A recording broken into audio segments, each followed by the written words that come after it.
Tiga capres juga berdebat mengenai penguatan demokrasi di tanah air, di mana salah satu pilar penting demokrasi adalah partai politik. Namun kepercayaan publik ke parpol di Indonesia selalu lemah. Saya rasa lebih dari sekedar partai politik. Rakyat tidak percaya kepada proses demokrasi yang sekarang terjadi. Itu jauh lebih luas dari sekedar partai politik. Ketika kita bicara demokrasi, minimal ada minimal tiga nih. Satu adalah adanya kebebasan berbicara. Yang kedua, adanya oposisi yang bebas untuk mengkritik pemerintah dan menjadi penyeimbang pemerintah. Yang ketiga, adanya proses pemilu, proses pilpres yang netral, yang transparan, jujur, adil. Tiga. Dan kalau kita saksikan akhir-akhir ini, dua ini mengalami problem. Mas Anies.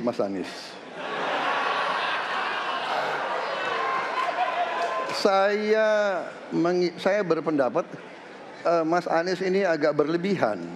Mas Anies mengeluh tentang demokrasi ini dan itu dan ini. Mas Anies dipilih jadi gubernur DKI menghadapi pemerintah yang berkuasa. Saya yang mengusung Bapak.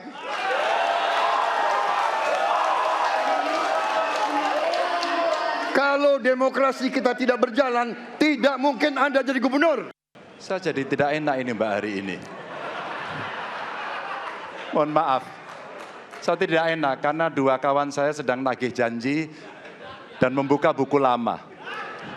Tapi percaya begini, yang pertama tidak ada demokrasi tanpa partai politik. Tidak ada, suka tidak suka, mau tidak mau.